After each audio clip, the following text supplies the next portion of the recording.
ótimo, tá joia. A gente já definiu uma meta. A meta base, a meta da prosperidade e a meta da abundância. A partir de agora, eu vou abordar outros fatores que nos impedem muitas vezes de atingir essa meta de abundância e que fazem toda a diferença na tranquilidade da nossa Páscoa. Um deles é sobre como montar o seu cardápio. Eu sei que é uma grande dificuldade. Quem me conhece há um tempo já sabe do meu histórico com cardápios, que é praticamente uma grande piada. Lá para 2012, eu acho, eu tinha um cardápio com nada mais, nada menos do que 96 itens.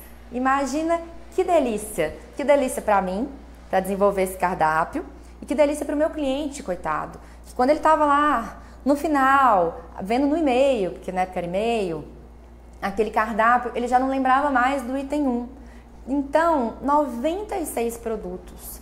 Imagina o desespero que é, na semana anterior da Páscoa, alguém me pedir um produtinho que está lá, escondido naquele cardápio e que ninguém mais pediu. É parar toda uma produção para resolver um problema e ali o meu lucro vai embora. Então, a determinação desse cardápio é muito importante. Entender, principalmente, como que esse cardápio vai ser construído, que também é extremamente baseado na história do seu negócio, na história da sua empresa e em como a gente vai atingir a nossa meta a partir desse cardápio. Por isso, eu vou te sugerir criar 3 cardápios diferentes. Antes de eu explicar o que consiste cada um desses cardápios, eu vou te falar um pouquinho do que eu acho que pode ter no cardápio, tá? Eu gosto da construção de um cardápio em que a gente tenha faixa de preços diferentes e estruturas de produtos diferentes. Um desses produtos é o que eu chamo de produto premium. O produto premium é aquele produto em que as pessoas lembram de você quando falam sobre ele. No meu caso, talvez seja a pintura, talvez seja um ovo de Páscoa colorido, em pé, 2 metades, numa embalagem super bonita, enfim. É um produto que ele enche os olhos e que outras pessoas muitas vezes não estão fazendo, ele não é tão comum no mercado. O produto premium, ele não é o produto necessariamente que vai te dar mais lucro, apesar dele ser o produto com o ticket mais alto. É interessante a gente pensar nessa diferença também. Muitas vezes a gente tem um produto que custa mais, mas é porque ele custa mais trabalho, ele custa mais tempo, ele custa mais em insumo e não necessariamente o retorno dele é tão positivo, tá? Ah, Rê, mas por que eu vou fazer um negócio desse que dá tanto trabalho? Para se diferenciar no mercado. Se você tiver aí 10 produtos premium só, é tudo que eu consigo fazer, tudo bem. Você vai trabalhar aí com escassez, você vai trabalhar com o olhar do seu cliente para você, que vai pensar, nossa, essa pessoa está fazendo um negócio muito diferente. Olha que legal. Mesmo que depois dele olhar e falar que legal, deixa eu comprar um brigadeiro com ela. Tudo bem, o seu cliente ele vai lembrar de você a partir desse produto premium. A faixa do nosso cardápio vão ser os produtos que você faz ou que você está criando para essa Páscoa, que vão ter um ticket intermediário e que acho muito interessante estejam entre eles o seu carro-chefe, aquele produto que você conhece, que você sabe que seus clientes gostam. É um produto do conforto. Você tem uma empresa que chama Brownie da Rê. Como que eu vou fazer uma Páscoa e não oferecer um brownie?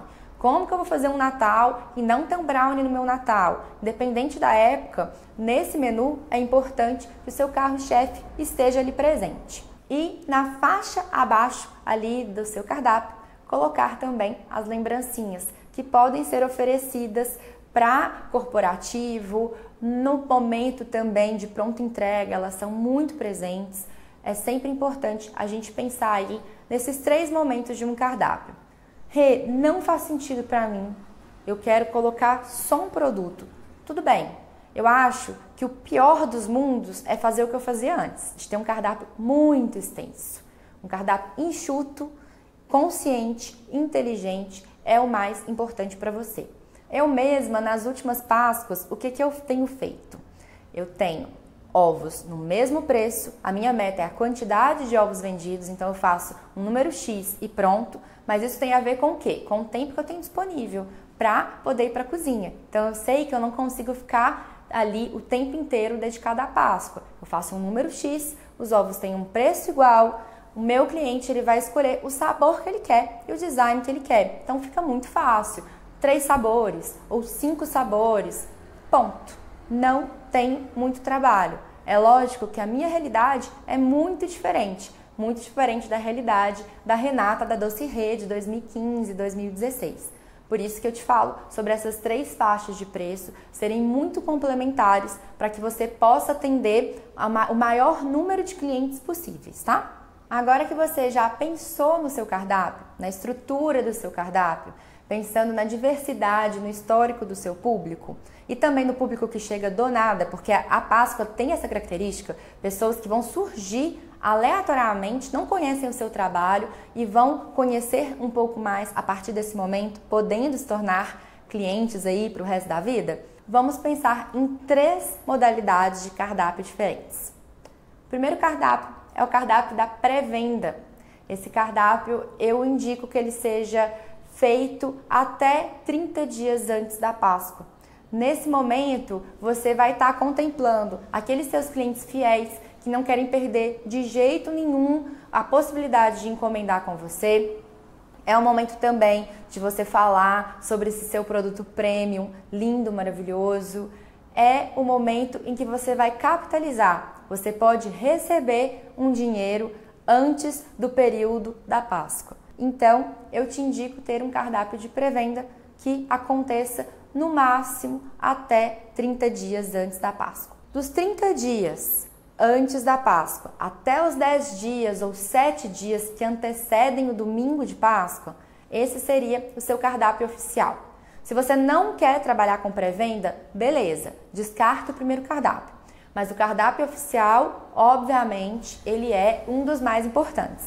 Um dos mais importantes por quê? Vou te explicar um pouquinho mais pra frente quando a gente for falar do nosso outro cardápio, que é o cardápio inteligente. O cardápio tradicional da sua Páscoa é esse que você montou, pensando num produto premium, nos produtos que são carro-chefe, na novidade e nas lembrancinhas.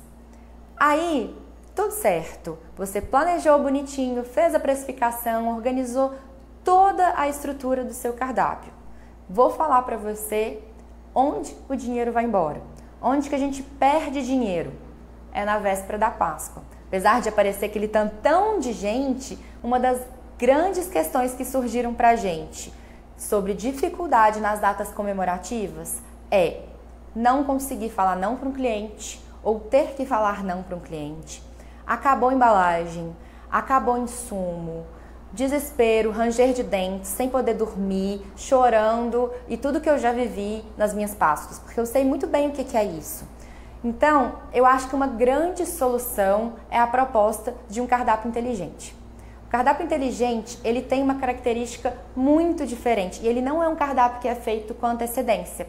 Esse cardápio, ele é feito no decorrer da Páscoa e eu vou te explicar um pouco mais como ele funciona. Antes da gente pensar na construção desse cardápio inteligente, vamos voltar lá na pré-venda ou no nosso cardápio tradicional.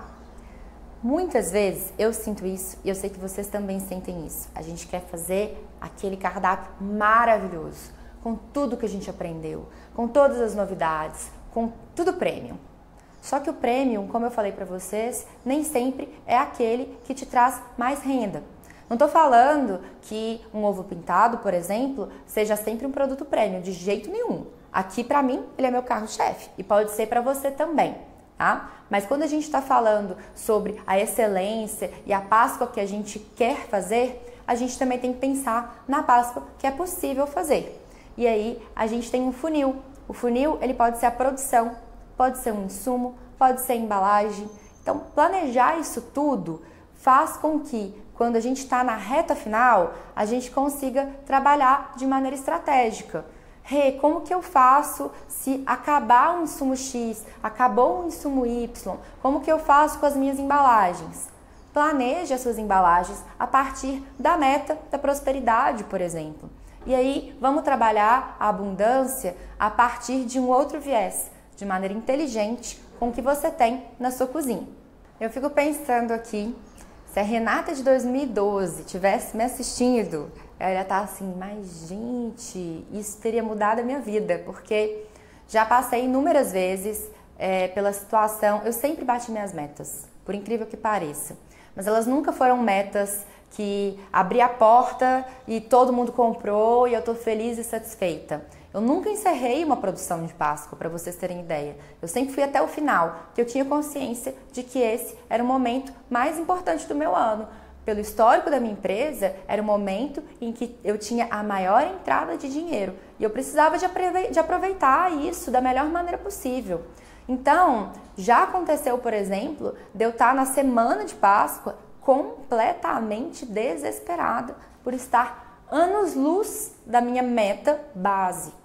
E aí, de repente, começa a sair gente do bueiro querendo encomendar. E a gente sabe que isso acontece toda Páscoa. Isso é inevitável, as pessoas deixam para a última hora. Como que a gente faz? A gente vai falar não para esse cliente? Se você já bateu a sua meta da abundância, pronto, falou não, acabou milho, acabou pipoca, vou dormir. Tá lindo. Agora, se você está longe de bater sua meta, é importante a gente se planejar para quando esse momento chegar, que é esse momento de 10 a 7 dias antes da Páscoa, que você esteja tão exausto, tão desesperado, que você começa a perder dinheiro aí entre as mãos. Mas perder dinheiro é falar não para o cliente? Muitas vezes, perder dinheiro é falar sim para o cliente também. Só que, não estou falando que a gente vai falar sim ou não para todos os clientes. Uma empresa, ela exige organização. Você é o dono da sua empresa. Você faz as escolhas. Não é vai ter que ter, tenho que ter. É como é possível ser feito. Então, você não vai falar não para o seu cliente. Mas você, muitas vezes, não vai falar também o sim que ele queria. Vamos fazer aí um exemplo. Chegou nos últimos 10 dias antes da Páscoa e você tem no seu cardápio tradicional um ovo de maracujá e um ovo de avelã. O seu ovo de maracujá não saiu como você imaginou, mas o ovo de avelã já acabou a avelã.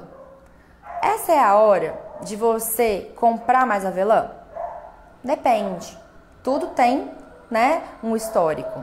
Quando você fez a precificação lá no inicinho, você tinha, por exemplo, uma avelã a R$ 98,00 o quilo. Tô chutando, tá? Agora, você tá lá, faltando 7 dias para Páscoa, e alguém te pede um ovo de avelã. E toda hora você vai ali no mercadinho perto da sua casa e compra 250 gramas de avelã por R$ 35,00. Beleza, não me parece ruim. Eu consigo fazer tantos ovos com essa avelã, eu vou atender meu cliente, tá todo mundo feliz. A conta, na ponta do lápis que não está sendo feita, é que você tá pegando aí quase 50%, pagando quase 50% a mais por essa avelã. Vale a pena? O nosso dinheiro vai embora, o nosso lucro vai embora nesses pequenos detalhes. É no Uber que a gente tem que pegar correndo para fazer uma entrega que não estava planejada, é ir correndo no supermercado e comprar um leite condensado, um creme de leite, o dobro do preço do que estava planejado ali na nossa lista de precificação. Então o planejamento, ele vai envolver tudo isso. Não quer dizer que você não possa comprar, esses novos ingredientes, mas fazer isso de maneira estratégica é muito mais interessante. O que eu aconselho, então, é que a gente tenha a construção de um cardápio inteligente. Um cardápio que vá funcionar a partir do que você tem no seu estoque. Mesmo que para isso você tenha até que modificar algumas das receitas dos seus ovos de Páscoa. É o que você tem para oferecer ali. E aí você não está desembolsando mais. É muito importante a gente lembrar que estoque é dinheiro parado. Então não tem porquê, muitas vezes, eu sair para comprar um novo insumo, sendo que eu posso resolver o meu problema desenvolvendo um novo produto ali ou dando vazão, direcionando o meu cliente para o produto que eu tenho. Se meu cliente quer avelã e eu tenho maracujá, vamos tentar fazer com que ele adquira maracujá, porque é o que você tem naquele momento. Faltam 4 dias para a Páscoa, muito provavelmente esse cliente vai aceitar o ovo que você tem.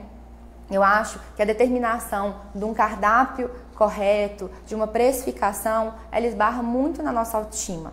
A gente esquece, muitas vezes, quando você vai lá numa loja, sei lá, num boticário, você chega e pergunta, tem o perfume tal? Não tem. Beleza, não tem. Quando a gente chega, né, quando chega um cliente pra gente e faz um pedido, e não tem, a gente fica culpado, a gente acha que a gente não se planejou bastante, sendo que muitas vezes aquele cliente, ele que está chegando na hora errada. Ele podia ter comprado ele podia ter comprado na pré-venda. E ele está aqui, faltando 3 dias para uma Páscoa, é óbvio que ele dificilmente vai conseguir aquilo que ele está desejando. Então a construção desse cardápio, ele vai vir a partir dos seus insumos, da sua capacidade produtiva, e pensando também no que você pode fazer com esses produtos. Por exemplo, estou muito insegura, eu não sei como fazer uma pronta entrega. Se você não tem o seu histórico de uma pronta entrega que sai muito, o que eu te indico é fazer uma pronta entrega mais atemporal. Faça produtos que, acabando a Páscoa, você consegue vender. Crocantes à base de chocolate, barrinhas, bombons, coisas que possam levar uma tag de Páscoa, mas que você não tenha nenhuma chance de ficar com aquele produto encalhado depois.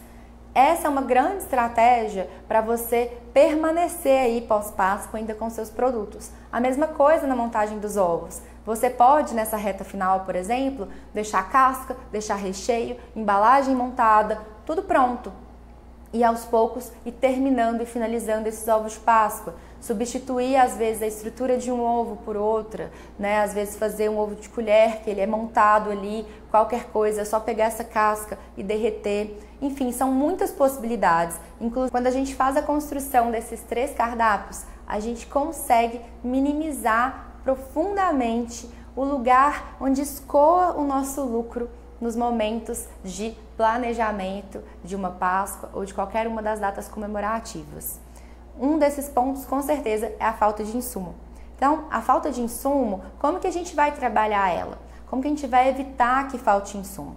Nosso planejamento, a partir da produção e da nossa meta, até a meta da prosperidade, principalmente, e também utilizando como ingredientes os ingredientes dos produtos que a gente já faz. Quando a gente pensa em fazer um ovo de Páscoa ou um produto a partir do nosso carro-chefe, a gente já vai utilizar um ingrediente que possivelmente tem no estoque e também vai continuar utilizando esse ingrediente depois. Por mais que você traga coisas novas para a sua Páscoa, traga coisas novas para a sua data comemorativa, o que eu sou 100% a favor, eu acho que é isso mesmo, que pelo menos algumas dessas coisas novas permaneçam no seu cardápio.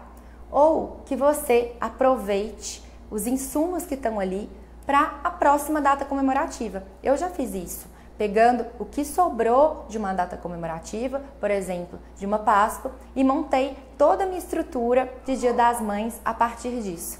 Assim, eu não perdi nenhum insumo, prejuízo zero, porque mesmo que você atinja a meta da abundância, muitas vezes vai sobrar insumo, vai sobrar recheio, vai sobrar chocolate, mas você é uma empresa e ela continua acontecendo. Não é a finalização de uma data comemorativa que vai fazer tudo parar. Você tem outras metas, outros caminhos que vão sendo alcançados. Então, a questão da falta de insumo, a gente resolve muitas vezes com esse tipo de planejamento. E aí, uma dica de ouro que eu vou dar para vocês é a maneira em que eu trabalhava com as minhas embalagens na época da Doce Rê. Vou te mostrar um pouquinho aqui como que elas funcionavam. Eu desenvolvi uma embalagem atemporal para que eu pudesse, nessa mesma embalagem, colocar um ovo de colher, ou um ovo de corte, ou bombons, ou snack, ou qualquer coisa. Ela é extremamente versátil. Tanto a opção menor quanto a opção maior. Essa foi uma das grandes sacadas na época da Doce Rê. E se eu quisesse ter um super produto Ultra Power Premium, eu poderia até desenvolver uma embalagem para ele, sem problema nenhum, mas eu ia fazer uma quantidade reduzida e deixar essa embalagem mais atemporal, pensando aí na continuidade do meu cardápio. Mas não é só de acertos que vivia a Doce Rê. Eu também fiz uma sacola super especial para o meu ovo premium, que era uma caixa com 7 metades de ovos, que era assim um grande sucesso, uma coisa linda, mas que obviamente eu vendia muito menos do que os ovos tradicionais. E eu tenho aí, pelo menos, a Doce Rê deixou de existir em 2016, 2017. Eu tenho essa sacola pro resto da minha vida. E é um formato que eu não consigo fazer muita coisa. Então, eu também desenvolvi nessa época sacolas para caixa maior e para caixa menor, e como elas são atemporais, essa sacola foi feita, refeita, feita novamente, mudei de marca, mantive a mesma estrutura. Agora, essa sacola feita para o ovo premium, ela é a grande lembrança constante do tanto de dinheiro que eu tenho guardado no meu estoque. E é um dinheiro que não vale mais nada. Porque vamos dizer que essa sacola naquela época custou para mim R$2, se eu tenho 100 sacolas aqui, eu tenho R$200 que eu não vou conseguir transformar em dinheiro, transformar em lucro, porque a Doce Rê nem existe mais. Então, planejar isso na sua Páscoa ou em qualquer uma das datas comemorativas também é muito importante. Fazer escolhas conscientes, pensando na sua meta de venda e em produtos atemporais. Desenvolva algo que vá atender a sua Páscoa, atender outras datas, para que você não tenha que ficar com aquela embalagem depois por muito tempo guardada. Essa foi uma das escolhas que a Doce Rê fez e que eu acredito que tenha sido um grande acerto.